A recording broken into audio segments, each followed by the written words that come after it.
Mr. Gopinath sir, shall we start the session? Yes, sir. Yes, sir. Fine, sir. Fine. Hello and happy morning to everyone. I take privilege to welcome you all for today's webinar on insightful introduction to MATLAB.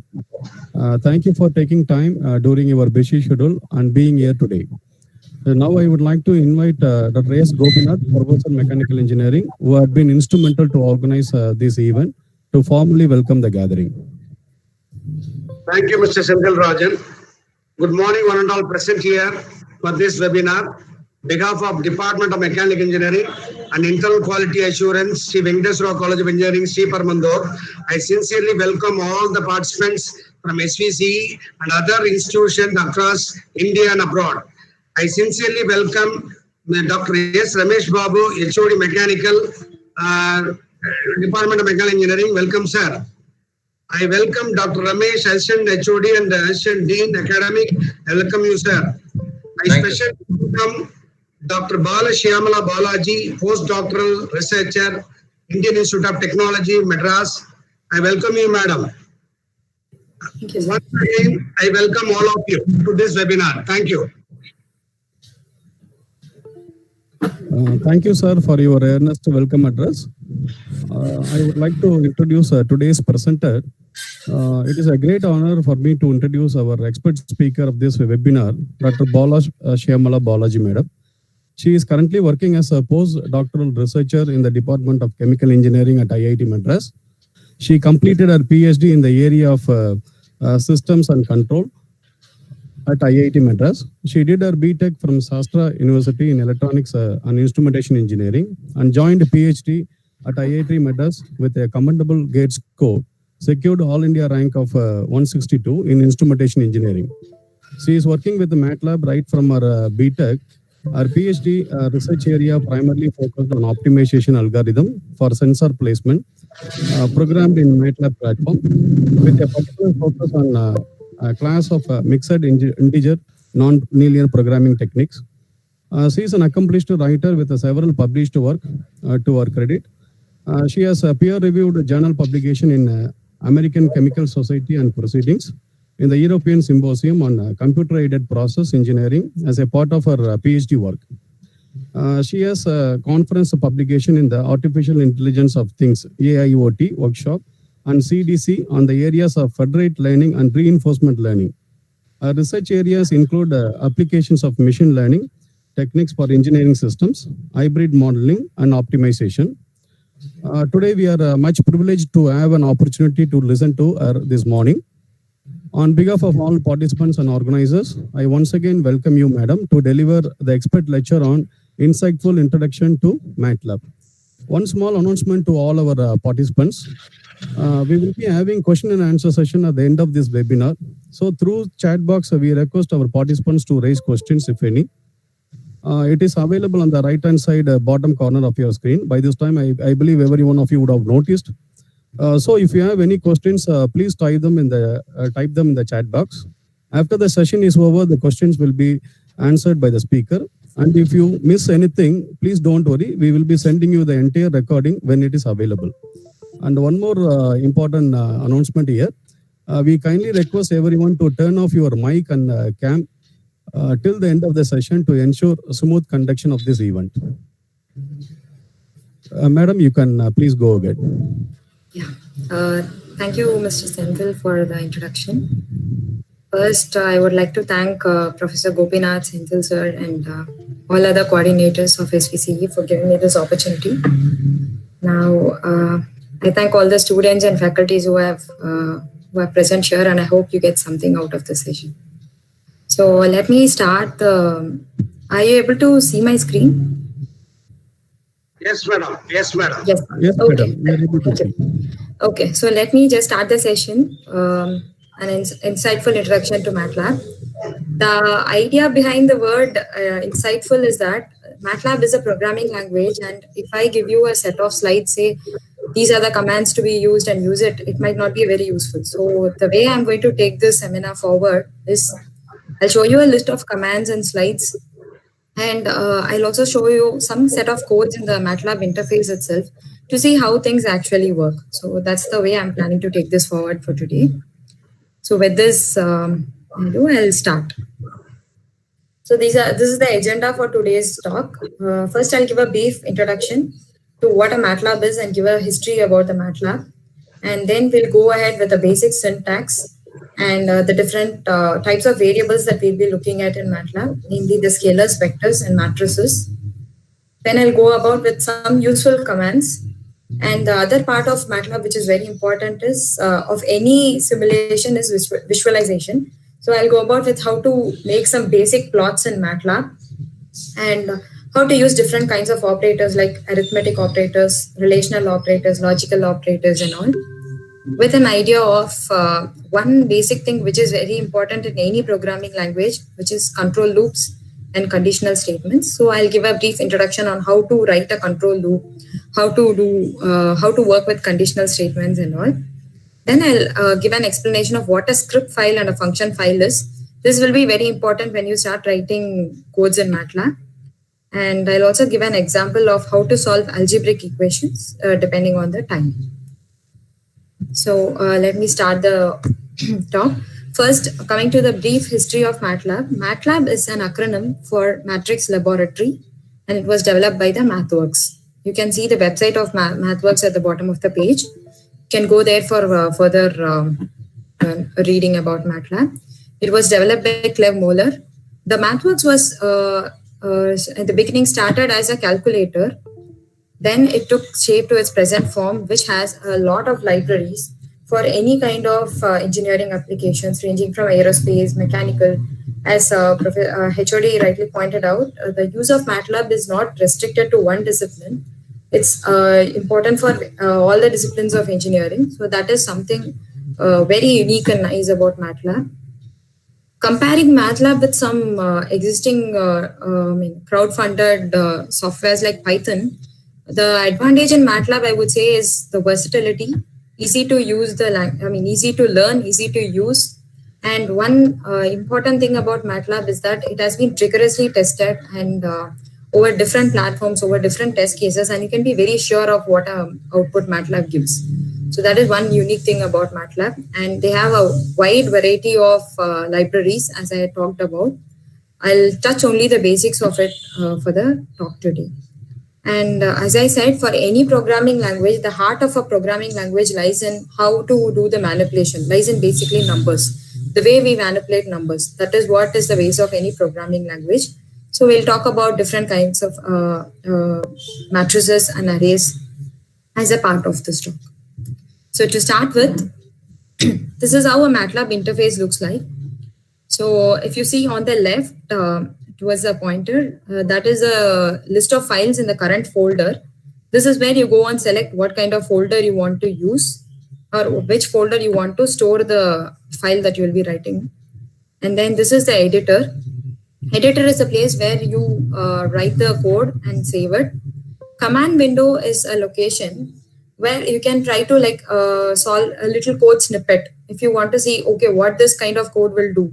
So for those things, you can use a command window, which can give you the information right away. That I will explain. Yeah. Madam, can you enlarge the screen, madam? Can you make it a presentation screen, presentation mode? Yeah, I'll do that.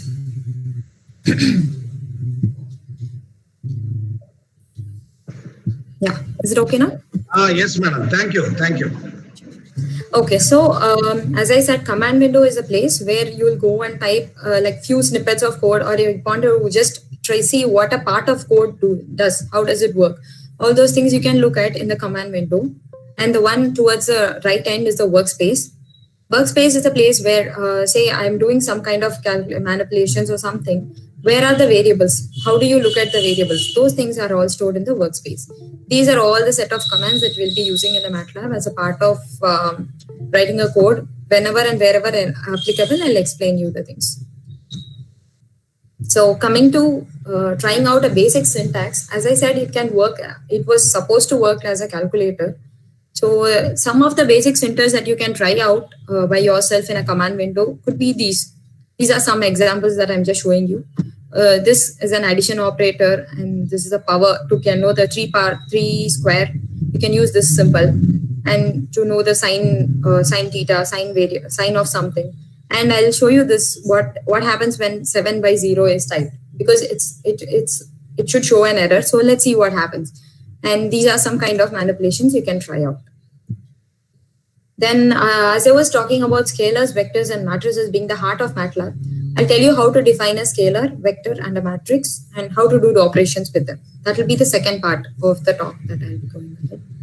One point that you have to notice when using a MATLAB thing is that it's a case sensitive thing.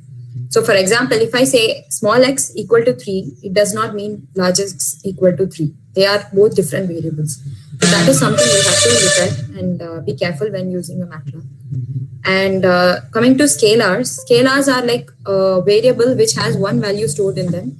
For example, x equal to 3, and the points below are some scalar operations that you can do, scalar addition, which you can do on a scalar to get another scalar.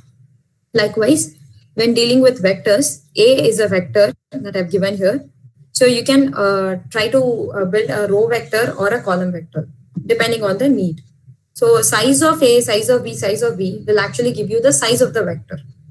Likewise, a similar way to define a matrix is given in the right side, where A is equal to 1, 2, 3, 4, where the first row is 1, 2, second row is 3 and 4. It's very easy to define the variables in MATLAB, as you can see in these slides. Next, I'm going to go to some important commands, which is very good if you know before you start working on a MATLAB, start working with a MATLAB. First one is who. Who is a command which can display all the variables that have been used so far. WHOS is another command which can display all the variable, the type of the variable, and the memory it takes. So if you want to know, say, okay, I have a lot of variables in my workspace and I would like to know what is the memory it takes. So this is a command that you can use for that. Similarly, you have a lot of workspace variables that come as an output of any coding that you write. And I want to save like 2 or 3 variables which are very important, and I want to analyze those. In such cases, I can use the command save to actually save it as a mat file. Mat file is a file which is specific file format to MATLAB.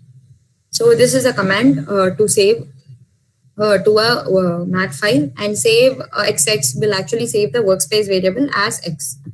Similarly, if you want to load a file to MATLAB, you can use the load command. And these 3 clear, CLC, and close all are very important commands, because when dealing with programming, sometimes what happens is you run one code and then you go to run another code, and you don't clear the variables from the previous code. And say you have initialized or you have used the same variable in the other code, it can give you erroneous results. So it's very important to actually clear the workspace and close all the files that close all the figures that you have opened from the previous thing, and also to clear the command window to avoid cluttering. So these are some important things. When you start writing a code, it's not just, okay, I'll write a code.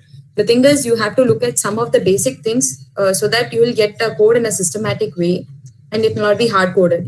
I mean, if another person is going to look at the code, he should be able to understand what you write. So that is an essence of writing a code. And quit. It's used to quit the MATLAB and come out. As I said, the other person has to know about what you're writing. So this comment symbol is very important in MATLAB. This comment symbol will actually tell you, like, before starting a code snippet, you can write about the code. Say this code is to perform an addition operation. So these are the variables that I use, and this is the output I get. So if the next person who is going to see the code can read the comment line to know actually what the code does, and what is the input and what is the output. This is very important to be written at any coding platform. So help. Coming to help, as I feel that you don't need someone to actually teach you the MATLAB. Someone who can instill tell you what to do at the beginning, that will be more than enough, because the help is a very interesting tool in MATLAB. So any command or anything that you have a doubt about, just type help, whatever the command in MATLAB command window. It will give you a very nice description of what the different, what the command does, what are the inputs, and what are the different kinds of output, what are the parameters or variables that you need to give into that all those help will be available to you from the MATLAB itself. As I said, these are the three things that a help command can give you. So let's shift to the commonly used mathematical commands. Basic operators that everyone uses with respect to any programming languages: addition, subtraction, multiplication, division, computation of power. So these are the symbols that actually MATLAB uses for computation of power. For square root, you use the command sqrt. And coming to array manipulations, you have this dot operator. Dot operator, what a dot operator does is, it will help you to, if you have like an array of size 5 by 1, which you want to add to another array of size 5 by 1, if I use the dot operator, it will actually do the commands like element to element operation. For those things, you can use the dot operators.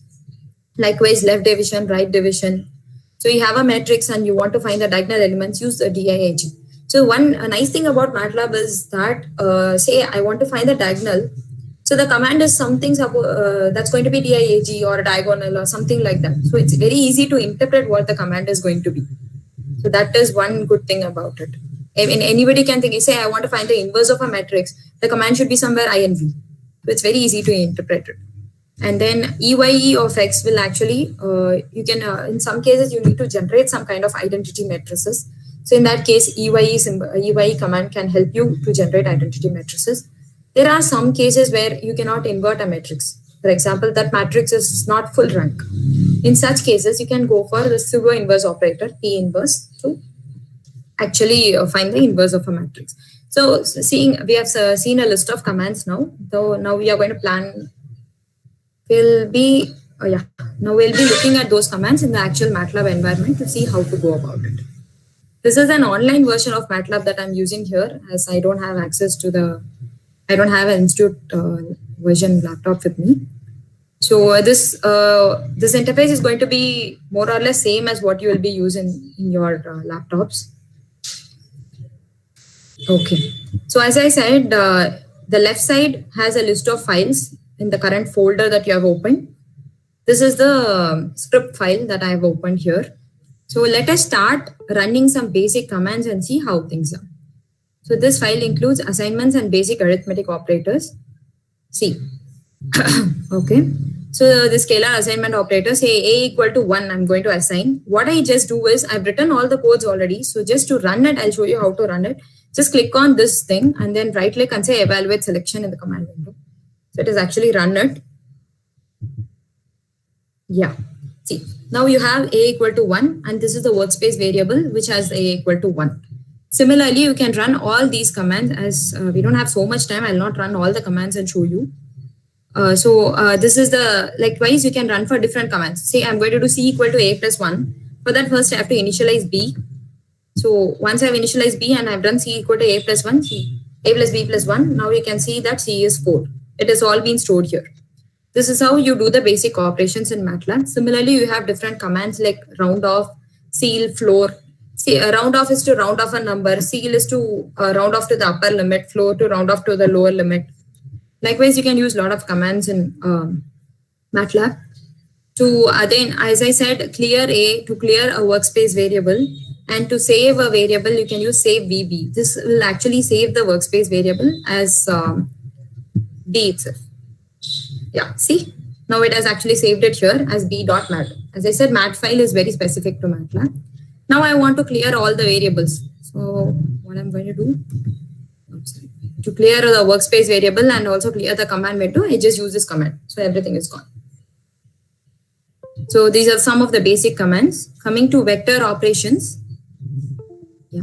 So x1 is equal to 1, 2, 3. This is how you assign a row vector. I can show you what it looks like. It will be, yeah, just run it. So you can see the size of, when you don't end a command with a semicolon, it will actually display it on the command window. If you suppress it with a semicolon, it will not display it. So now I want it to be displayed, so I've just given it like that. You can see x1 is 1, 2, 3. It's a row vector of dimension 1 times 3 and the size of it is 1, 3. So this is how you define a row vector. There is another way to define a row vector using the comma symbol. And if you want to define a column vector, you use a semicolon. Now, these are some of the operations that you can try on a vector. Addition of vector to just add the rows, subtraction, and then this is to raise an element. This is a very interesting comment. See, x1 dot power x2. So when you run it, what happens? Define x2. So we'll just see what happens when you run it. I have x1 and x2. Now I'm going to do x1 dot power x2. This is meaning x1 is raised to the power of x2. Each element, like x1, 1 power 1, 2 power 2, and 3 power 3. What happens when I actually use this? It will throw me an error because it is not able to, this can be used only on scalars. This operator cannot be used for vectors. So this dot symbol is very important when you deal with vectors. I'm just bringing in some important things that you need to know so that you'll not get an error when you try running things. That is the focus of it.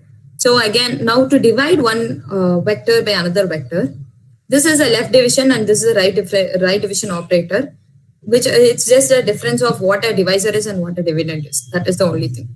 So this is something you can try out. I'll give a copy of all these codes so that anybody can try it out and see how things go. Then this is about picking subsets from array.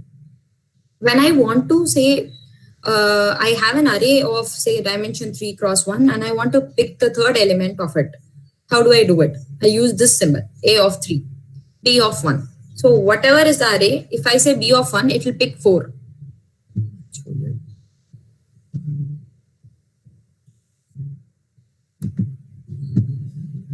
See, it has picked 4.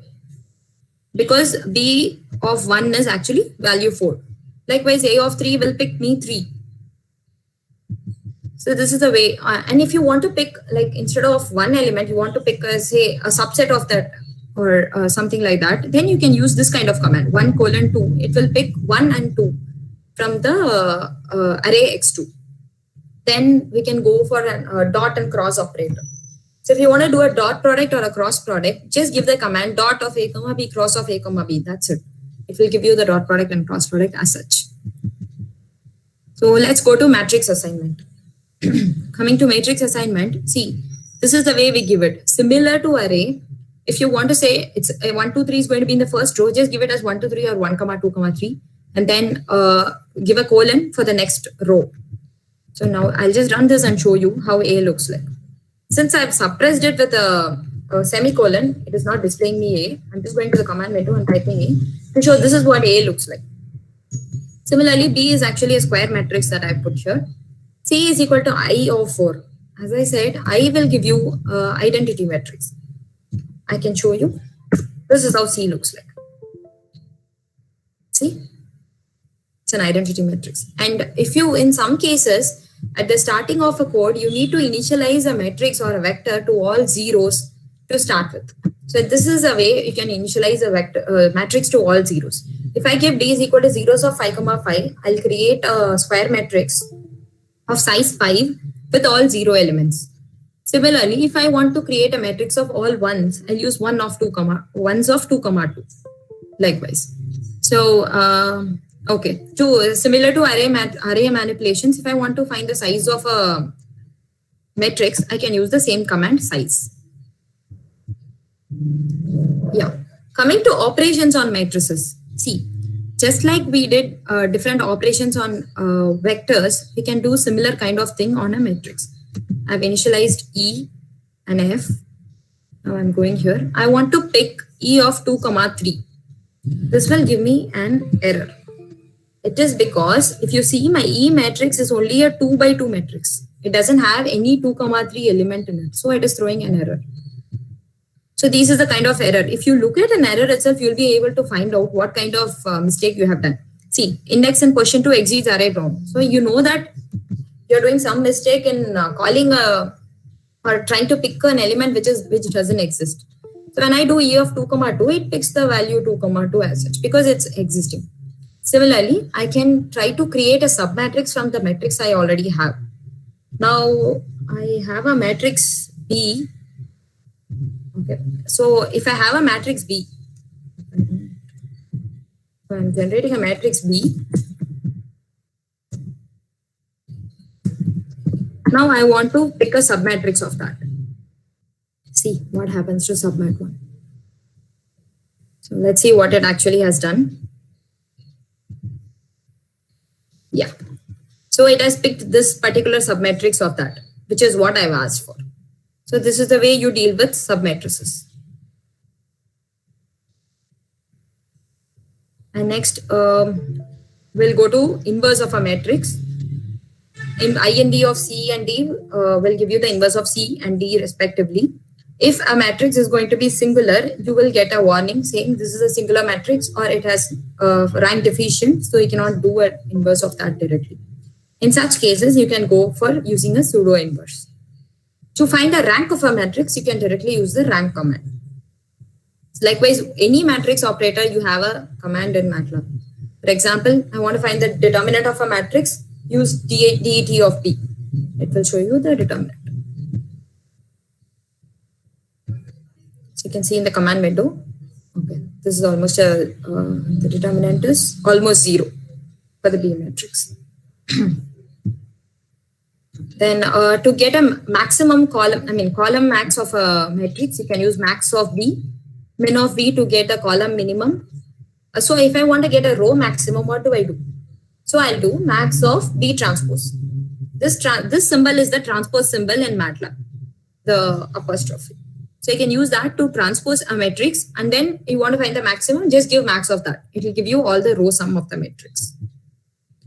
So what do I do if I want to find the sum of all the elements of the matrix? Then use this command.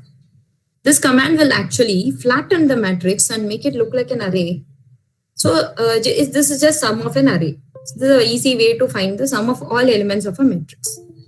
Now, having dealt with the numbers, let us see how to deal with a string. So this is the way you'll initialize a string variable. str is equal to, within quotes, learning MATLAB is fun. So this I would have, if you can see, I have initialized a string variable now. It has joined in the workspace variable. So now I have a lot of workspace variables and I want to see what the workspace variables are and what are the details of it. I'll just write WHOS. Just have a look at it. These are all my workspace variables. This is the size of the variable. This is the number of bytes it takes. And what is the type of the variable. Everything, you will get a whole set of information from this command WHOS. Similar to how we accessed sub-elements from the arrays and matrices, we can do the same with a string. str of 3 will give me the third element, which will be A, LEA. So now I see how do I go about replacing variables in a string? Now I'm saying str of 4 is equal to str of 3. See, now it's become leaning MATLAB is fun. So I'm going back to the previous thing. I make it learning. Now I want to append another string to it. How do I do that? This is my second string that I want to append to it. I have declared it in the same way I've done with the previous string. And now this is just an easy way to combine the string. See, learning MATLAB is fun and interesting. But just see, there is a space missing here. So how do I bring that space in? That's it. Just bring one space in the middle. Done. So it's very easy to work with strings, matrices, and arrays in MATLAB. As I've seen, I've used a few languages. I find MATLAB very easy to work with and very user-friendly. So, okay, having seen a set of operators, now let us go to the next part of the slide, which is visualization.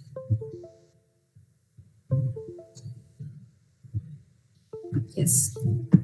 So coming to the visualization, in any branch of engineering, you have a lot of variables, you have a lot of data that is coming out of any simulation or actual experiment. How do you go about visualizing those data? There are different kinds of plots that you can build in, and you can plot in MATLAB, like line plot, scatter, stem, bar plots. You can even do histograms and all statistical analysis in MATLAB. So what I'm basically looking at for today's talk is the basic plots that you have in MATLAB. How to build how to draw a plot, and then how to label the axes, and how to give captions, how to put legends to the plots, all those things that we'll be looking at in the second part of the code that I'll be showing now.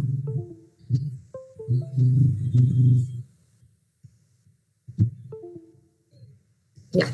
So coming to the plots creation. Okay. So what I've started to generate a plot, I have built a, you can have a look at the code very specifically. It's not just only about code generation. There are a lot of other things that I have put up in this code for you to learn and look at. I'm just cleaning the workspace variables so that only these will be here. So if you see this command, y is equal to rand of 1, 100 will generate a set of random variables of the a random array of variables of size 1 times 100. Similarly, when I use x is equal to linspace of 1, 100, it will create equally spaced points between 1 and 100. So that I'm using these two to generate the plots. So let us see what a plot looks like. Figure 1 is, I'm just calling that as a figure 1. And I'm giving a plot title. This is how you give a title, X label and Y label for the plots. So I'm just evaluating it and then seeing how the plot looks like. In online MATLAB, it opens like this. In the offline version, I think it opens like another window where you can see the plot. So this is the plot it has generated. You can place the pointer at different locations to see the XY coordinates at those locations. You can do a lot of things with this plot. So as I said, this is a random variable plot. This is a way you can do a line plot. What if I want to change the color of the plot? So I just introduce a word R to give a red color plot. So this is the second plot I'm creating. Same plot, but the color has changed. Okay. So this is how you go about with different ways of showing the same plot. So see, this is a scatter kind of thing. It's a dot. It's just showing all the points in dots. You can call this as scatter plot. Yeah. So, okay, there is some cases where you want to limit the access of the plot. Say, I want to plot only within this range. I don't want to show the outside the range. In that case, you can impose X and Y limitations on the thing by giving it like this. See, I've imposed a restriction. That's why my plot is looking like this. I've told only this range of values plot for me. So that's how you can deal with when you have, when you have a restriction on the plotting. Similarly, there is another thing called a stem plot. This is a very nice looking plot. It starts, it's like a stem. It's all connected to the bottom, and then you can show the plot like this to whatever. If this is the point, this is how the stem plot will look like. This is a very nice looking plot. And okay, we are done with this. Scatter plot, as I've already shown you the scatter plot as well. Well, let's see how a bar plot looks like. I think in statistical analysis and all, you will be using these bar plots, histograms and all. This is how a bar plot looks like. It's very easy. You just have to change the command from plot to bar or scatter or whatever. Just closing these files. In some situations, you have like some 5 or 6 plots which has to be coming in as a single plot when you want to deal with subplots. So this is how you work with a subplot. Now here, what I have done is I've tried to put all these kind of plots into small subplots to show visually how a subplot will look like. When I say subplot of 2, 2, 1, it actually means 2, 2 is the number of plots that you have, and this last 1 and this 2 and all displays the position where you want to place the plot. I'm just showing you this figure 9. This will show you actually 4 plots in one subplot. See, it's a very nice thing. You can put 4 different plots and you can say where to place those plots. So when you're dealing with, when you're writing your paper or something and you want to put like a lot of plots in a very nice concise way, this thing you can use to actually get a subplot. Okay, so how do you bring about legends when you have like 2 variables on the y-axis that you're plotting against one x-axis variable? How do you bring about with the legends? That is something we'll see now.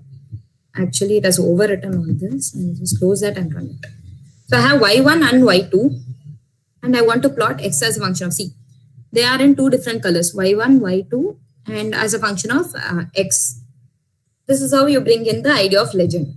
Legend is the command that you use for the same.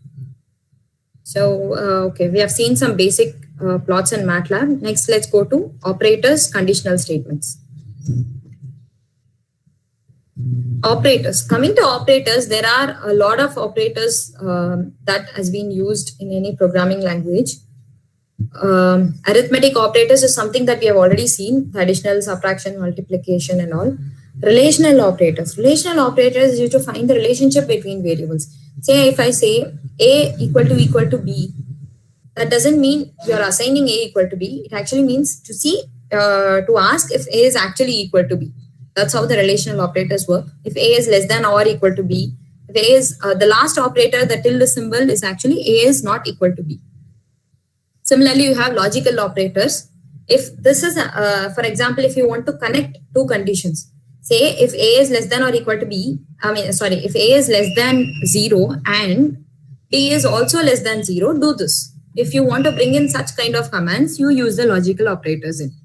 Then bitwise operator to deal with the basic binary level of the numbers. Set operations. Set operations, I think a lot of people will use this. It's a very interesting operator that people use. You have two different large amount of sets and you want to find, say, what are the intersection points between these two sets. In such cases, you can use the set operator. Another command that is very commonly used in programming is member. If I want to find, say, I have a variable A and I want to find if my variable A is a member of some large set of variables B, then I can use the isMember command. I don't need to actually loop through all the members of B and see if A is actually in that. So in that way, it is very useful. Set difference is used to obtain the just like union intersection, the difference you can obtain using set difference, and unique will give the unique elements in that particular array or matrix. So let's see how these operators are actually done.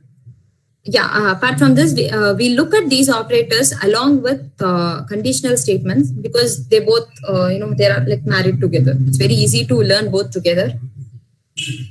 So, okay, coming to logical operators.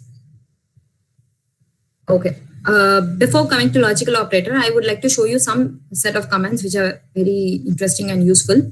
Say this is my X. X is a array that I have generated here and find of X. So what does find of X do?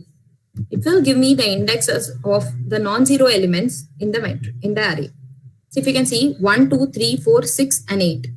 So 5 and 7 are actually zeros. So it will give you the list of non-zero indices of non-zero elements. So index of find X comma 4. What does this give? It gives the index of the first 4 non-zero entries. Similarly, first 4, last 4, all these kinds of extensions you can find in the actual implementation. For example, see if I want to use a help command, I'll give help of find. So it will tell me everything about the find operator. See, different specification. It also gives some examples to see how to actually use it. So you can actually try these small things in the command window and see what you actually want and find it and then put it in your code. It's very easy to use that way. Then these are the bitwise operators. So I say A equal to 60, B equal to 13. And this is the binary equivalent of it. I've just written it here for you to understand it quickly. So C is equal to bit and of A comma B. So what does it do? It will do a binary addition of those two and give me a result in the decimal format. That's what it does if I run this. Similarly, OR, XOR and bit shift. Bit shift is actually used to do a cyclic operation. You want to, people would have done it in the digital electronics, where you want to actually shift the bits towards the right or the left. You can use this command in the MATLAB to actually do that very easily. I'm not running all the commands in the interest of time. I'll just run a few and show you, but otherwise I'll show you some commands. And set operations. As I said about the union and intersection, see, this is, I have A and B, two vectors, and I'm just trying to find out the intersection of A comma B. So what will be the answer? There is 2 and 4 in both these arrays. So the intersection will be actually 2 and 4, which is what is given here. So this is how the intersection operators work. I can do it on matrices also along the rows. which is how I'll give A comma B comma rows. So in that way, I can find the intersection among rows of two different matrices. Is member is actually used to find if some element of A is a member of that element of B. Similarly, set difference and union operator. Yeah, set difference. And coming to the union operator, it used to actually find a union of A comma B. See, I'll just show this.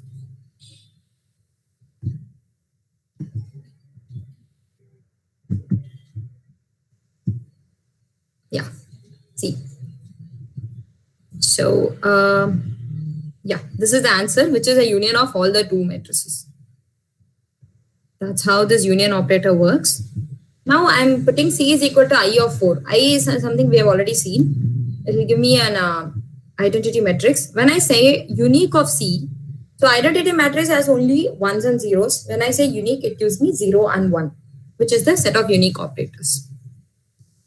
This is one. The next thing that we are going to see is a very important thing. Most of your codes will have at least one or many of these kind of statements, which is if, switch case, for loop, and while loop. This is a very important part of any programming language. Let's start with the if statement. So I have A and B. I have defined two scalars. Now I want to find if A equal to B, print if sprintf is this code is not just to show you only what an if statement does. You can see different other commands that is coming into the picture. For example, if A equal to B, that is a relational operator which is checking if A is actually equal to B. So this is how you deal with a relational operator. Similarly, I'm using the sprintf command. Sprintf is used to actually print the value of the variable, and also if you want to print some story before that, say the solution is this, something like that, you can use the sprintf command. I'll run the whole thing and then show you. You can actually find out what you'll automatically know what will be the answer. A and B are equal or not, it checks. It's not equal, so it is printing B, which is 20. If A and B were actually equal, it will print the first thing. So let me change it. Let me make A and B as equal. Now it will print the solution is 10. So that's how the relational operator works, and that's how an if-else loop, if-else statement work. Similarly, I have put another relational operator if A greater than B to check if A is greater than B, and then do addition or subtraction depending on the condition that is given, which works in the similar way as this. We don't need to run that. Then this is another relational operator, which is the negation. It will check if A is not equal to B. That's all. So now we have A equal to B. I've changed it in such a way. Now when A is not equal to B, print 200, else print 1. We know that A is equal to B, so it's going to automatically print only 1. So that's how this if-else statement works. Next, let us see the logical operators in if statement. Okay. Now this is, as I told, these are the relational operators that we had a look at in the previous part of the code. Now I'll bring in the logical operator also into the if statement. That means if I have 4 variables A, B, C, D, if A plus B is less than or equal to 500 and C plus D is greater than or equal to 400, do this. That's all I've given. So what does this actually do? It will check if both the commands are actually satisfied. If both are satisfied, it will enter the if command branch, else it will go to the else command. So you can see, I can just run this and show. So A plus B is actually less than or equal to 500. If this is true, C plus B is greater than or equal to 400. This is actually false. So both the commands are not satisfied. It will not enter the loop. It will directly go to the else. And then it says one or both of the conditions are not satisfied. That's what it prints. What if I use an OR statement here? This is an example of an OR statement instead of AND. That means if either this or that is satisfied, to go follow my if loop. Else, just print this, both the conditions are not satisfied. That's how an OR loop works. So, okay, here at least one is satisfied. So it just enters the loop and then say one or both the conditions are satisfied. I'm happy. So that's how this goes. Now, similarly, you can try other kinds of operators as well. For example, an AND. This is an AND which is negated here. So it's actually an AND statement. So likewise, different kinds of Boolean operators can be tried. Different kinds of logical operators can be tried here. That's how this if loop works. So, yeah. Coming to different logical operators, say I have A, B, and C. What happens when I do AND of A comma B? AND of A comma B, it will return 1 if there is no non-zero element. Otherwise, it will return a 0. That's how AND operator works. Yeah. So it has returned 1 because there is, it's all non-zero elements. So that's how and similarly OR, NOT, XOR, any kind of gates can be used and different values can be given. Okay. Now what I'm trying to do here is to see if X is an array of all zeros or not. That's what I'm trying to see here. So if all of X means if X is an array of all zeros, then it will come here. Otherwise, it will go here. When I'm doing this, okay. So see, when it comes to here, if all of X equal to 1, X equal to X plus 1. So if I put in the X and if it's going to be, if it is not 0, then I'm going to do X equal to X minus 1. If it's going to be 0, then I'll add it to 1. So when it's this is going to be 1. So 1 becomes 0, 2 becomes 1, 3 becomes 2.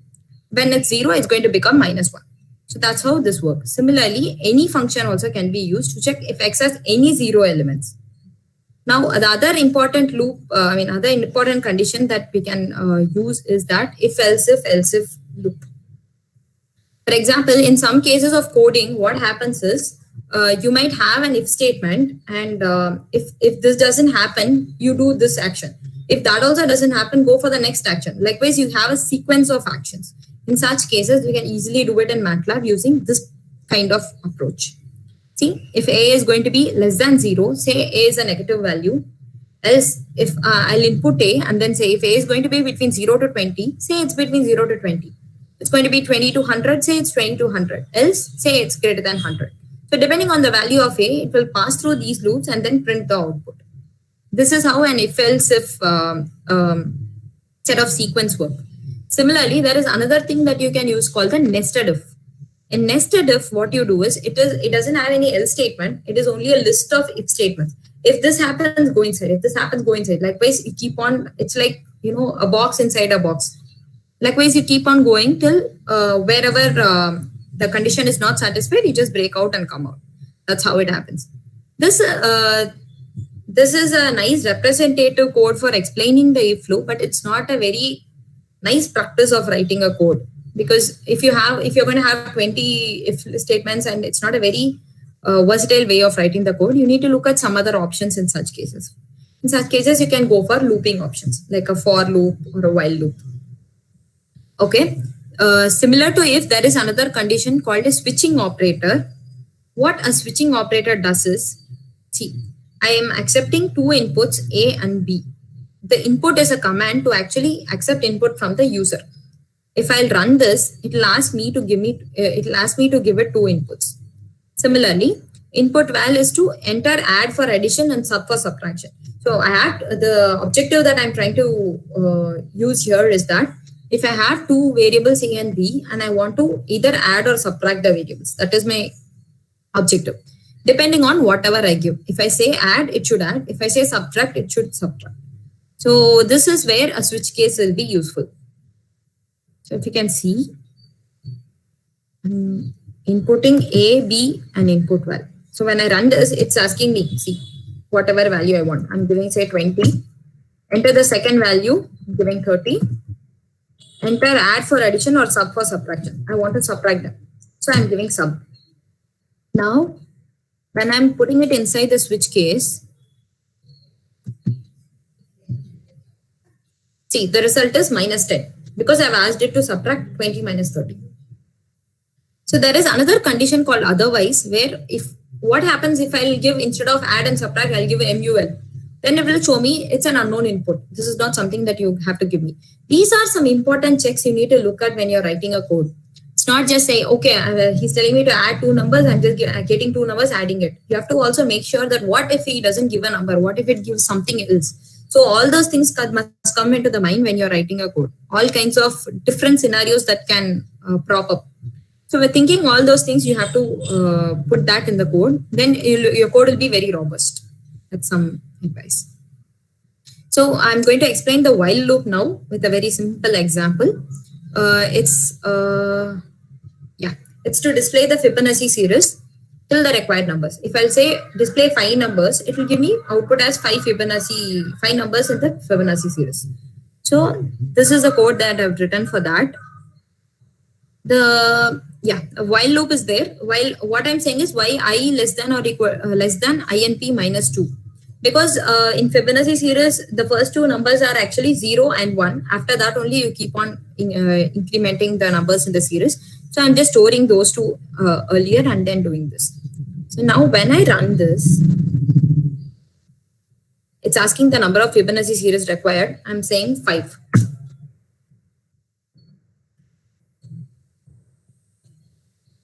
Okay.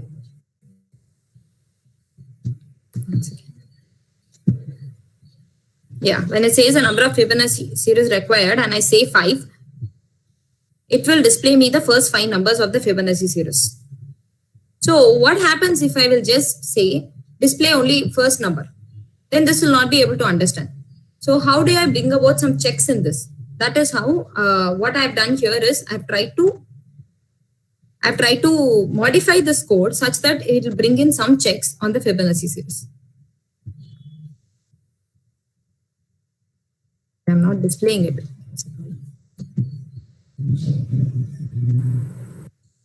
Yeah. So how do I bring about the check? That is when this thing come here. So what if my input, the input has my number, or the input should be actually something greater than 0. If I'll give something less than 0 as the input and say print minus 5 numbers, that is very, that's not logical. So in that case, I'll introduce some kind of a error to say, okay, no, this is not the number you have to give. You have to give something greater than 0.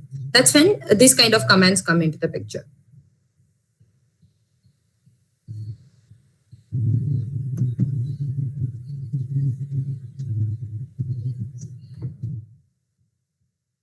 Okay. So now I've given 5. It's displaying me the first 5 numbers of the series. 0, 1, 1, 2, and 3.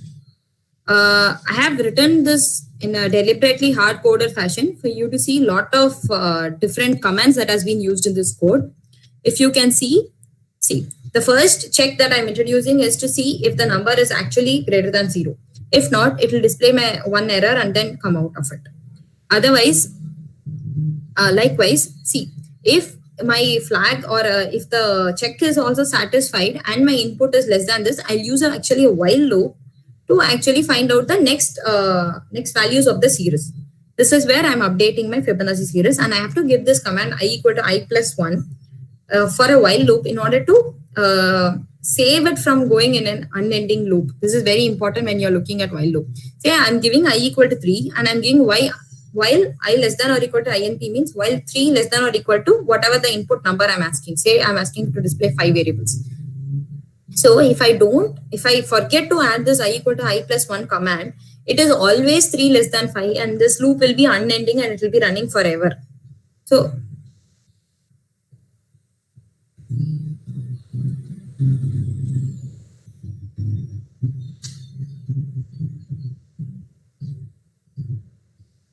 are you able to see my screen? It seems I'm getting a message that my presentation is stopped. Madam, any problem? Yeah, no, I just got a message saying my presentation is stopped. Is everybody able to see the screen? Yeah. Yes, madam, we are able to see your screen. Yes, Right. I just got a message. That's why. Okay, I'll continue. Thank you, madam. Thank you. Okay, so if likewise I told different conditions you can bring in into the loop. So this I equal to I plus 1 is very important. When I was actually trying to write this code, I forgot to give I equal to I plus 1 and I was thinking, what is the problem? Why it's not running? So that's why I'm telling you all. So that these kind of checks are very important. If it's not running for some, it's keeping on running for some time, there is a command called Control C, which you can use to interrupt that and then see what went wrong, or if it's actually running. Or another thing you can do is use a print statement inside to see how many times it's printing, if it's actually entering the loop, all those things you can do. There is another command, which I was planning to tell later, but I'll tell now, called breakpoint. This breakpoint is actually, if you will set a breakpoint, you can set a breakpoint here, wherever you want. It means what happens is once it enters the loop, it will wait for you. You can see what are the results that has happened so far, and if you can create so many breakpoints you want. So it will go step by step so that you can debug and find out what mistake you made in the code and all those things. So this kind of things are very useful to identify the location of error and all when you're debugging the code. So as I've explained the Fibonacci series with the while loop, I'm just going to show it. The same thing can be done using a for loop as well. So this is the same thing. The only thing in the for loop that you don't need to do is use the command I equal to I plus 1. Because when you're giving the for command for I equal to 3 in steps of 1 to I and P, that's what it understands. When you give for I equal to 3:1: I and P. So when it goes like that, it understands automatically that it has to increment in steps of 1 and you don't need to give any command.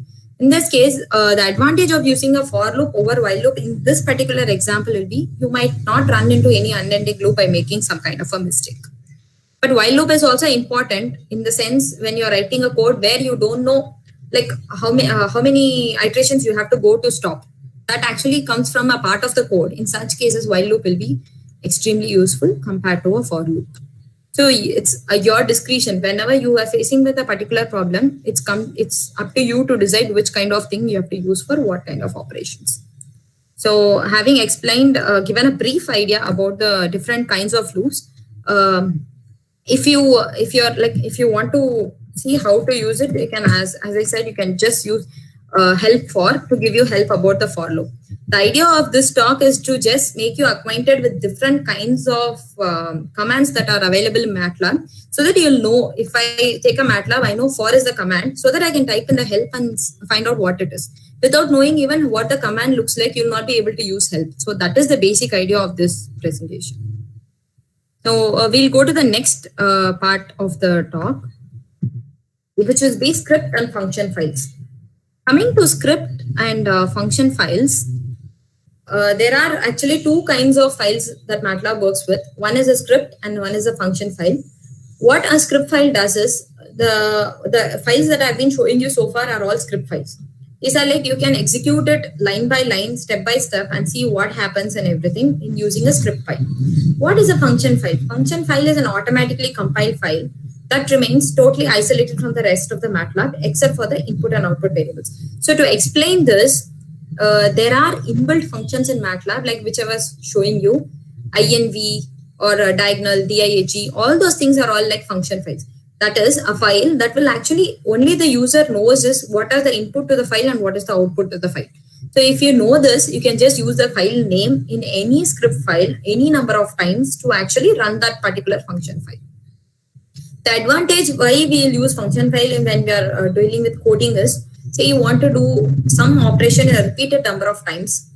For example, I want to do, so okay, this same Fibonacci series in different parts of the code, I want to do it a multiple number of times.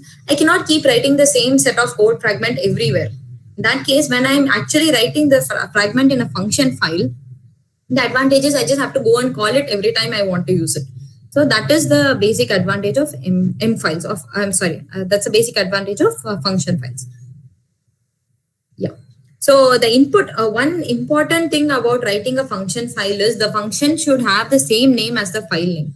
Otherwise, it'll throw an error. It will not be able to actually identify the file. So what I've actually done here is I have shown an example of a function file using a system of linear equations. I think in every branch of engineering, you'll deal with system of linear equations to understand the physical system. So the way in which we write the linear equations is in the form of like system of linear equations like AX is equal to B.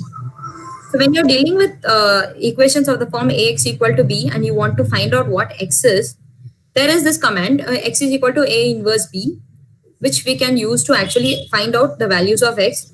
Or in case A is not full rank, you can use A is equal to X pseudo inverse B, depending on the situation. So this there is actually an inbuilt function in MATLAB to solve the linear equations, but to explicitly explain how a function file looks like, I have used this as a hard-coded function. So let's go to that particular function file now.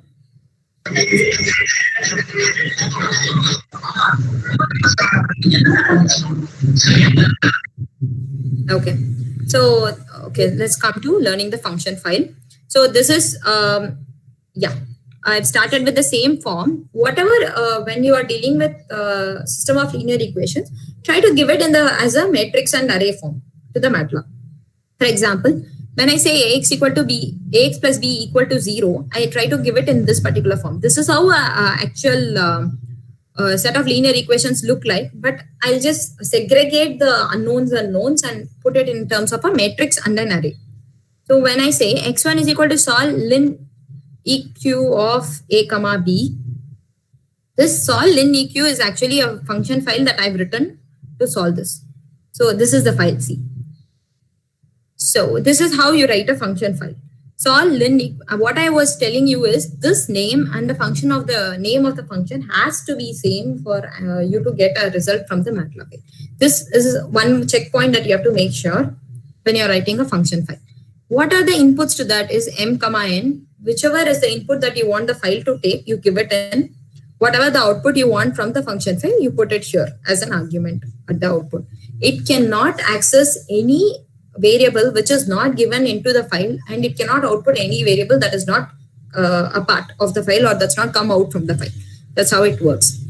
So what I'm actually trying to do here is if size of m comma 1 equal to size of m comma 2, I'm just trying to see if my matrix is square. If it's going to be a square matrix only, I can return something. If it's not going to be a square matrix, I'll not do any, I cannot solve the equations uniquely. So I'll first place the check on that. Then after that, I'll check if the rank of m is actually equal to the size of the matrix. In that case, I can get a unique solution out of it. If not, I'll use a P inverse or a pseudo inverse function to give me the output. So there are three cases that I'm showing here. One is ranks are equal. Rank is full rank. Other one is rank is not full rank. Other one, the matrix itself is not a square matrix. So let's see how this works. Okay, I'm just running this part of the code. Yes, now I'm trying to say x1. This is how I'll give the function. This is how I call the function. This is also something you need to take note of. This is the function name. What are the inputs to the function? The number of arguments here and the number of arguments here should match. And also the order of the arguments should match. I cannot say here b comma a and expect it to understand. It will not do that. It will take whatever format I'm giving in, it will take in the same format. I can give different names to the function. That is not a problem. So if I say a comma b, this a is actually equivalent to this m and b is actually equivalent to this n. And whatever it returns as x is actually the x1 that I'm getting here. Now I think it should be good. So I'm just trying to evaluate this. So it has given me an x1. Yes. If I want to actually view a workspace variable, I just have to click on it. It will show me here. So this is the output. I have given 3 equations and 3 variables, and the output is -2, 2, and -1. So it has actually worked. It's fine. So why I'm putting this statement is if x1 is equal to 0, return matrix is not square. Why I'm giving this is because it will actually return 0 if my matrix is not square. So I'm just giving that command to print it out. Now I'll try it on a different function. See, I've actually given 4 variables and 3 equations. So it will not be able to solve it uniquely. And this is not a square matrix. So my x2 will actually be 0. Now when I'm printing this, it will tell me it's not a square matrix. No, I couldn't do it. That's what it says. Next, this is another example where, see, 2, 4, 6, 8. Yeah. The 4th row of A, I have taken it as a linear combination of the first row of A. So what happens is this matrix is not going to be full rank. I'll not be able to get an inverse of it. So the matrix will automatically put it into this particular part and it will compute a pseudo inverse and give it to me. So this is the pseudo inverse I've got. So this is an example to show how function files actually work. Similarly, this is another example of 4 variables. Okay, it's just similar to that. It's just 4 variables I'm trying to print out. So this example I specifically took out to actually explain how a function file look like. But there is actually an inbuilt MATLAB command to solve the same using the symbols toolbox. This is sims. What the advantage of using this as such is that you don't need to actually segregate the variables and unknowns, and you don't need to give it as a matrix form. See, I've given the equation as such. The same equation of the, the same thing I've given here. So what happens? See, W, X, Y, Z is what I call the variables 1, 2, 3, 4. 1, 2, 3, 4 is equal to 1, which is the right hand side. That's how I'm giving it.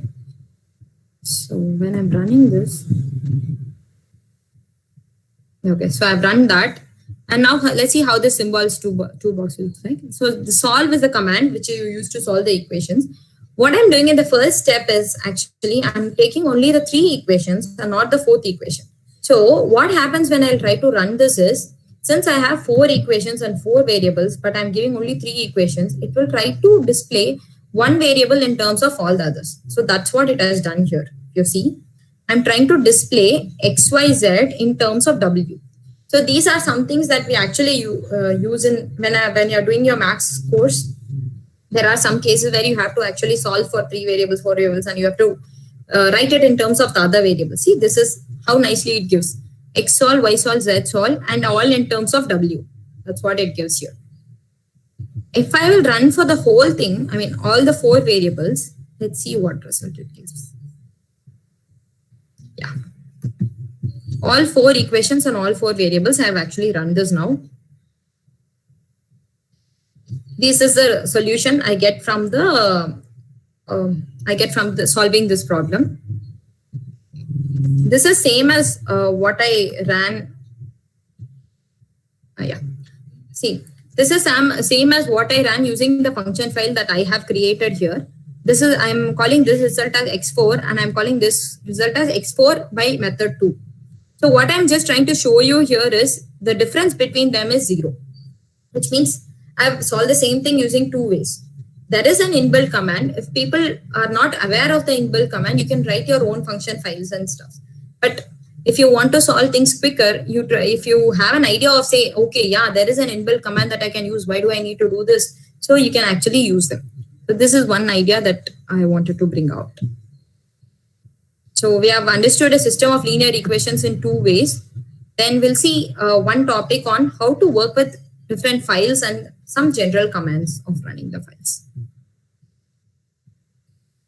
Yeah. This is about how to, in general cases, when you're dealing with coding, you have a lot of input files that you have to open and use, like a text file or an Excel file that you want to import to MATLAB, and then use that actually to do some kind of analysis and export to some other file. All those things are a part of any coding.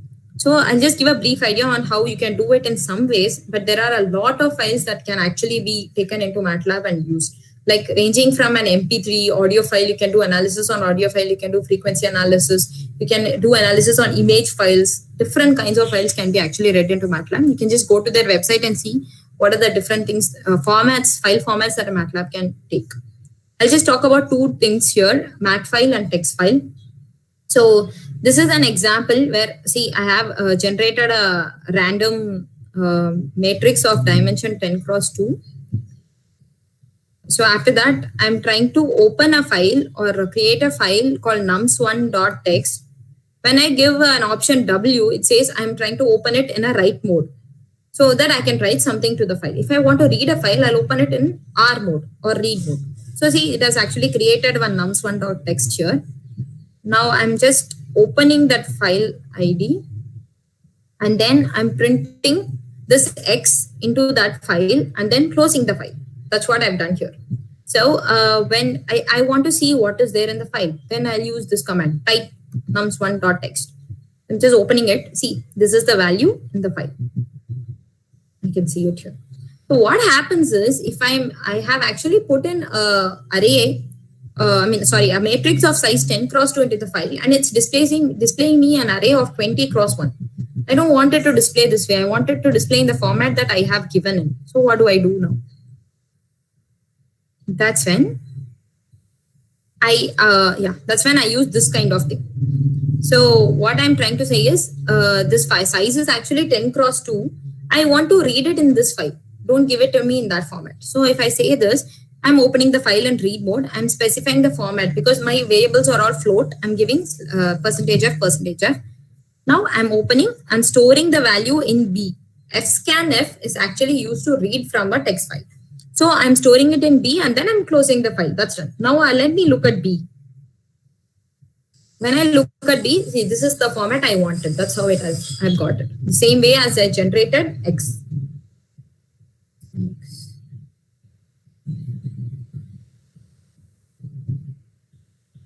Yeah.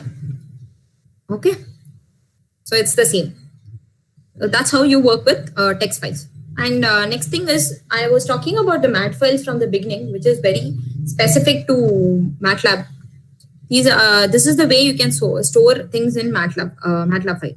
So I'm creating another variable C and D, which are random variables. Another thing to note here is, if I just when you're dealing with different kinds of simulations, you have to start with a lot of random variables to start. You will be using a lot of random variables into it. So in that cases, I am just showing you 3 ways of generating different kinds of random variables here. If I just use rand, it will create me a uniform random variable. When I use random, it will give me a Gaussian set of random variables. I also have an option to select the mean and variance of the variables as well, which I'm not telling here. And rand I is actually used to generate random integer variables. I'll look at these two. You can see D will be only integer variables, which are randomly generated. Random is not actually random, it's pseudo-random. So see, have a look at this D. It's all integers. Why I'm getting, because I put into 10, I'm getting it all like 10, 20, 30s. So this kind. So when I want to save the file, save C. So I just want to save the variable C in a file1.mat. So when I run this command, see, I've got this file1.mat. If I open it, it will have C inside. That's it. So what if I want to save 2 variables in another file? So I'll just give file2.mat C, D. So both C and D are saved into this. If I want to save all my workspace variables in one file, then I'll use the command save just the file name. This will actually save all my workspace variable. When I want to open and see, I'm just giving load that file. Yeah, all my workspace variables will be there in that file actually. I can show you that.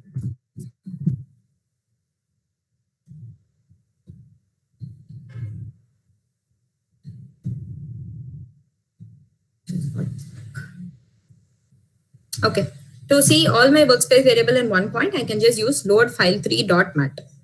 So that's how you work with this. Now, yeah.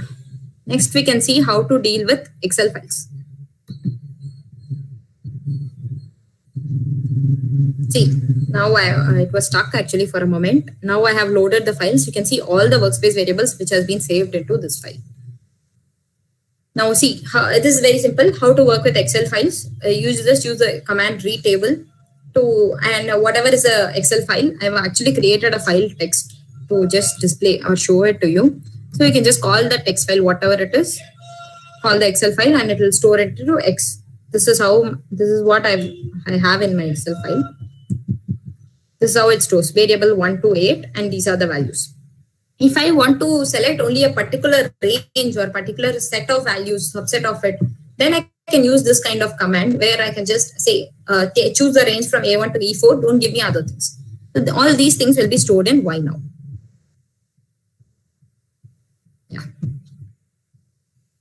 Yeah, it's a 4x5 table, while X was 19x8 table. So this is how it stores.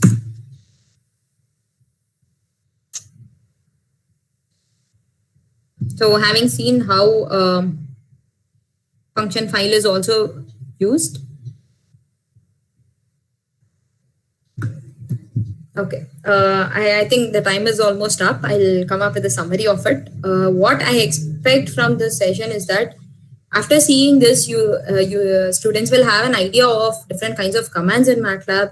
This is actually a very few subset which I could deliver in 1 hour's time. There are a lot more facilities and a lot more versatility to the MATLAB software. So this can actually help anyone do a basic code in MATLAB. That is the objective of this talk. And you would have got an idea about how to assign variables, how to assign operators, and how to use loop statements. The other thing is to solve linear equations and how to use function files. So I think this will help you get some confidence on how to work with complex problems with some ideas of basic motivation that has been given here. Yeah, if there is any question, I'll be happy to answer.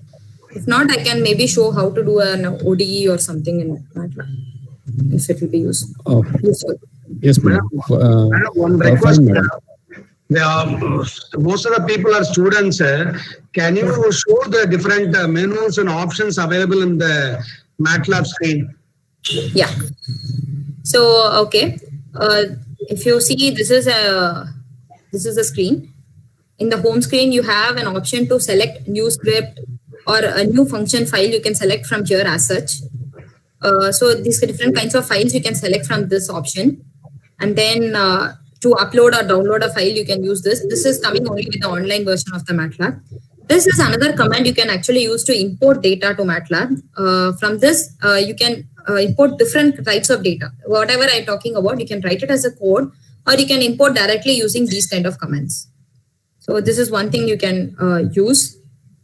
Then same, whatever is a command that I'm telling you, similar options are available directly to use this, like clearing up the workspace and how to clear different kinds of commands. This is a very interesting part of MATLAB, which is Simulink. Maybe I can touch a base into that. Simulink is a part of MATLAB where you actually try to draw some kind of things, like whatever you have some kind of a control structure or a control network, you can actually use this to come up with different kinds of models and then do simulations on this as such instead of writing codes. That is one advantage of using Simulink. And then you can change the layout as such. If you want to have, I personally prefer it having it in this form. You can have it like only my editor should be there on the screen. Other things I don't want it on the screen. You can modify it as and when you like. This is a parallel processing environment where if you're running a very complex code, this will help you actually use all the cores of your system and it will try to run it in a parallel way so that your time will be saved. So that is an example of this. And yeah, coming to plots, you can actually have a lot of plots. I just showed you a few of them. If you're able to select some variables, you can directly click on the plot to actually plot them. For example,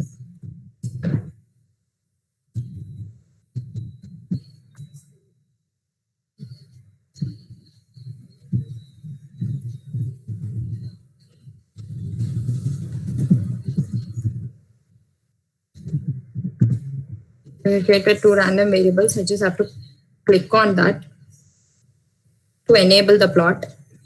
So just giving a plot. So I'm just trying to plot the histogram. Just have to click on the variable and then click on histogram. That's it. So this is an easy way to use plots. And if you want to use the X label, Y label and everything, you have an option here also to select. When you're looking at this, you can actually move the figure out and then you have an option where you can select the axis properties where you can actually type the axis labels, whatever you want. Everything can be done as such using the plots. You can see so many kinds of plots that are available actually. Plot, area, bar, histogram, so many plots that you can work on. Then there are different kinds of apps.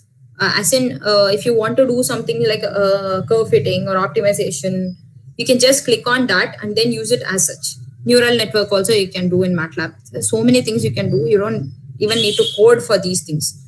They have made it very, very user-friendly. For example, if I can show you curve fitting. If you want. I think this was something that they had asked for in the group. So see, when you're dealing with curve fitting, I have to give in what my, I can give some name, what I want to fit a curve to. So x-axis, x data, and then see, this is what it looks like. So if I say plot a linear curve, okay, x and y I've given, and I'm saying plot a linear, it has plot me a linear line. You can see the RMSE and adjusted RMSE, and you can decide if you want this linear plot or if you want to go for a second degree or a quadratic plot or a cubic splines. Anything you can select depending on whatever you want. So this is how the curve fitting plot works. Yeah, you can even do on 3-dimensional. You can also use a weighted fittings. All those things you can try out with this curve fitting toolbox. You can even do PID controller tuning. So you can do classification. There are a lot of applications that you can try using this. Yeah. If you want to try out, say, PID tuning, you just have to say what kind of controller you are looking at, which is a parallel form or standard form. You want to do time domain or frequency domain analysis. You just have to select that. What kind of plot you want to see. You want to look at a step plot and decide if this tuning is fine, or you want to see a body plot to see how the stability of the controller is. In such cases, you can go for this. What kind of response you're looking at? That is also something you can give. So show parameters will actually give you the parameters of KPK, KD, whichever is the tuning parameters it is tuned for. And response time, everything you can select and then say, okay, tune it and give me. For this, the input I have to give is what my model looks like, what the controller, what is the controller I'm looking at. So what is my process model? If I'll give those things, it will be able to tell me which is the best PID tuner parameters and what is the result I can get. All those things you can get. So likewise, there are a lot of toolboxes that user can use depending on their need. They also have specific toolboxes for different kinds of applications like aerospace or system identification. Whatever is the area or your engineering domain that you are working on, depending on that, you can go up with different kinds of toolboxes and use them. Simulink is a very nice thing. I think you guys can learn this also. It will be very useful. This is an example of a, say, feedback controller. So yeah, when you open a feedback controller, it is actually given as such. You can see different kinds of blocks that are available. What you have to do is just go inside the block and then change the parameters to what you want. This is a step input box. So you can give whatever the step time, what is the initial value, sample time, everything you can select and then say, okay, this is my step input. This is my controller. You can also say what the controller looks like. It's a PID or PE or whatever. You can introduce that in this particular block. Similarly, whatever is the plant, yeah, see, this is the PID controller they have shown. You can open this and see the different block parameters. See. So you can tune these block parameters and then going back to the original file, this is the measured output or the plant model. You can say, I'm looking at some level controller, so I have some kind of a model. So that model, I just put it in here and then I can put a scope or something to see what the output looks like. Even this I can as such run and show you. They have some set of parameters in. I'm just running it to show what it looks like. So it's running now.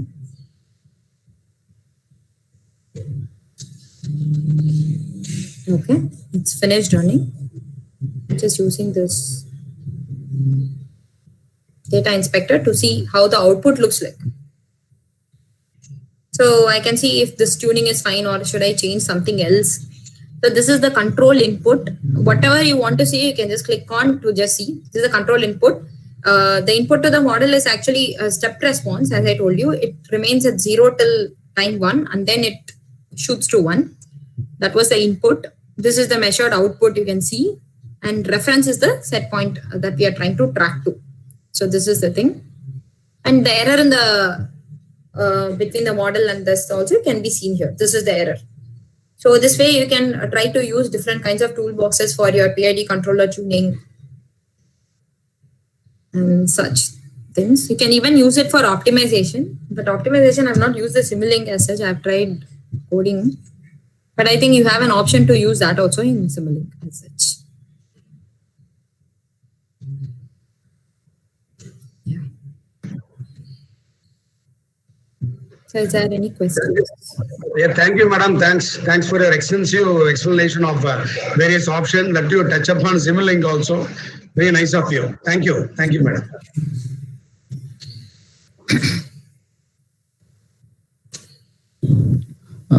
Thanks, madam, for your enlightening session. And we all could learn today about the MATLAB basics with a very good clarity through your live demonstrations. If there are no other questions to be asked, then probably we can go ahead with the vote of thanks. Mr. Sadish, is there any questions from the participants?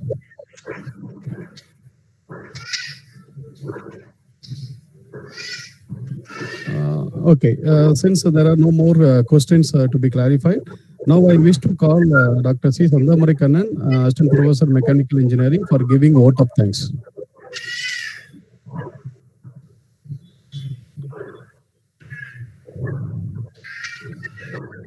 Sindhamari Kannan.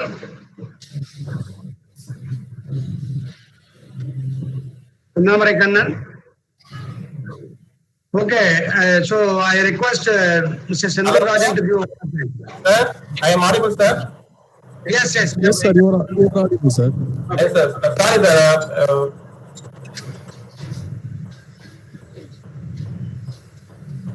Good morning, one and all. First of all, I would like to thank our speaker, Dr. Bala Shyamala Balaji, postdoctoral researcher from IIT Madras, for making an excellent demonstrating session and making this webinar a very meaningful and interesting one. I also thank her for readily accepting our invitation to handle this webinar session at a short notice. On behalf of the coordinators of this webinar, I like to express our deep gratitude to the SVC management.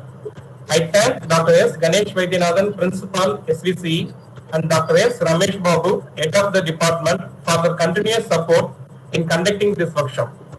I thank the coordinator, Dr. S. Gopinath, Mr. S. Sendil Rajan, Satish, and Mr. A. Kumarasamy for successfully coordinating this workshop. I thank the participants without whom this workshop would not have been a success. I thank everyone for their extended support and cooperation in making this workshop a grand success. Thank you all. Thanks, sir. Very shortly, we are going to post a feedback link. I request everybody to post a feedback within 30 minutes because it would accept only up to 30 minutes. Responses will be accepted only up to 30 minutes. Please give your feedback for getting participation certificate. Thank you all. Okay, hi. I just have one point to make.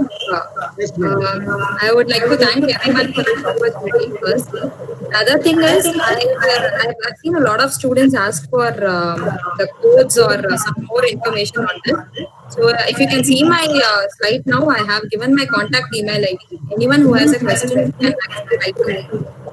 And another thing, I would be happy to share a copy of the codes with Professor Gopinath. If anyone is interested, you can collect it from him and do further on that. Thanks. Yes, madam. Thank you, madam. Thank you very much. Thank you very much for your extended talk. So nicely you have covered a long period of time. You have covered a maximum functions, that too inverse, and in various functions. Actually, even myself, I gone through but you have covered for 30 hours. Sir, I'm not able to hear you properly. Yes, madam. I think there seems to be some.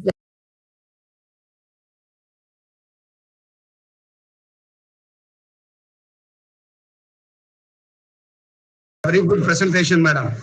Thank you, sir. I hope it's useful. Yes, madam. Yeah, thank you, sir.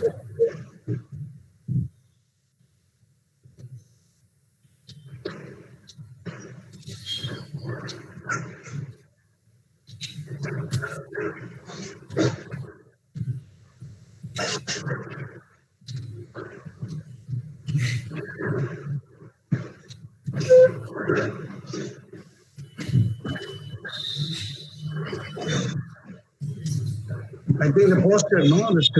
Okay. Feedback form is posted, no? Yes, sir. Yeah, it is posted, sir. Yes, I request all the participants to fill up the feedback which is posted in the chat box.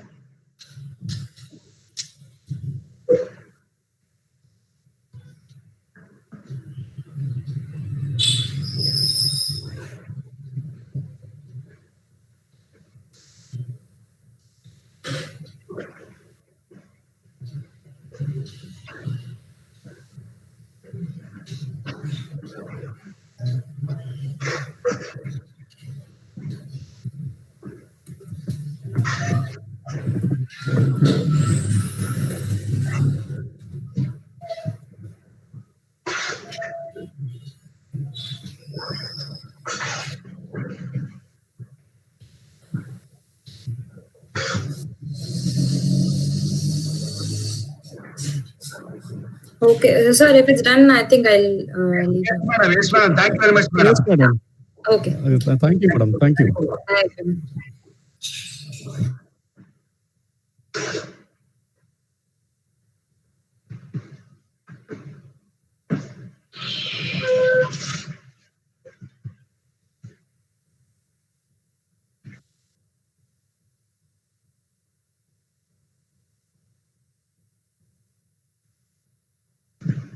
Someone is posted that she couldn't fill the form.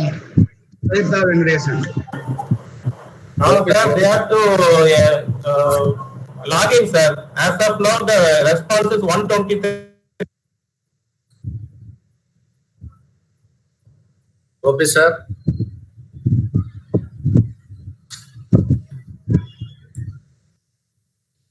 So I request participants to log into your mail ID before posting your feedback.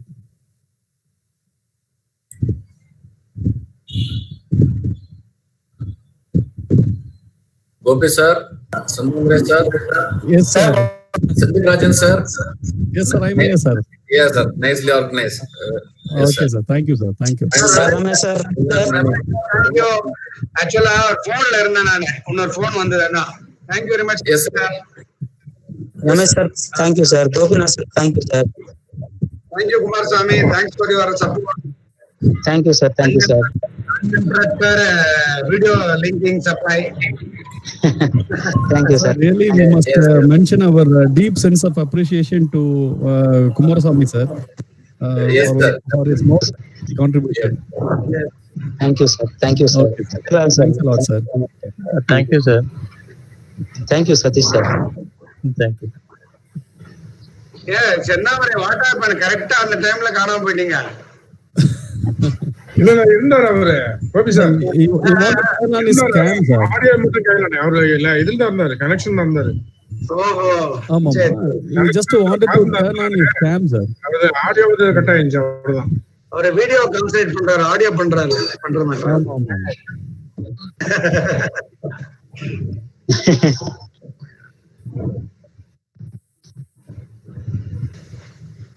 But Gajendran, how do you feel? நல்லா இருந்ததுல program? சூப்பரா இருந்தது. அவளே இது கொடுக்க சொல்லுங்க அப்படின்னா power point share பண்ணாங்கன்னா எல்லாரும் யூஸ் ஆகும் பசங்க மேடம் கிட்ட கேட்டேன். இது ரெக்கார்ட் பண்ணிருக்கோம்ல, இதுவே கூட கொஞ்சம் எல்லாருக்கும் அனுப்பலாம்னு பிளான். இல்ல இது வந்து வீடியோவா வரும். இல்ல வீடியோ வரும், இது ரெக்கார்ட் பண்ணது. அதுதான் உங்களுக்கு இதா பண்ணா பசங்க ரெஃபர் பண்றது எல்லாம் நிறுத்தி பார்க்கலாம். இது பவர் பாயிண்டா? Gopi sir. Yes sir. எல்லாரும் யூஸ் ஆகும். Yes, sir. Okay, sir. Sandhya Rajan, Sandham Rai. Gopi sir. Yes, sir. Thanks, sir. Thanks for your presentation. Thank you. Thank you, sir. Yeah, welcome. Gopi sir audible இருக்காங்க இப்போ. இருக்கேன். எங்க எனக்கு கேட்கவே மாட்டேன் sir, mic அடிக்கடி கட் ஆயிடுது. ஏன் பண்றேன்னு சொல்றீங்க உங்களுக்கு? நேத்துல இருந்து அது மாதிரி இருக்கு. ஓஹோ, சரி சரி.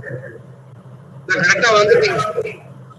Yes sir, sir. அந்த மேடம் நீங்க சொன்னீங்களா ஒருத்தர் நாட் ஃபில்லிங் அவங்க திருப்பி போட்டாங்க பாருங்க, சாட் பாக்ஸ்ல போட்டுனாங்க பாருங்க, சர்டிபிகேட் ஜெனரேட்டர் போட்டாங்க. Certificate received போட்டிருக்காரு சார்.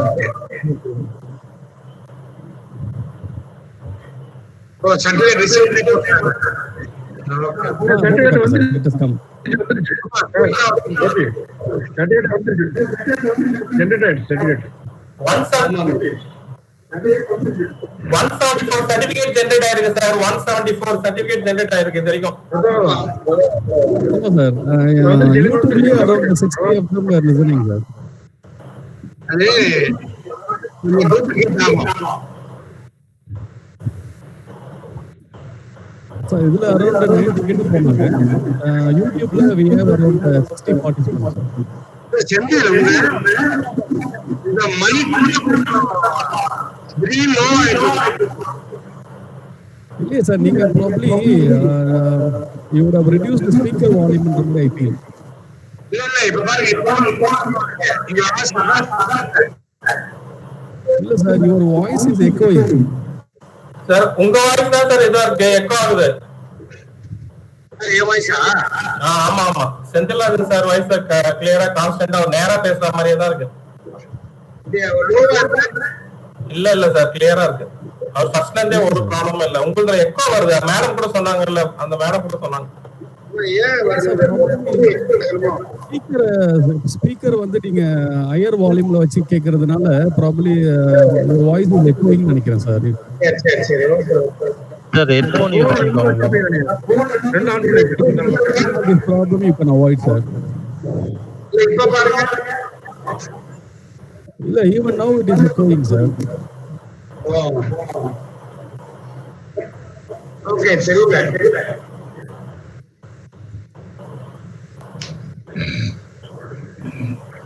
Certificate 184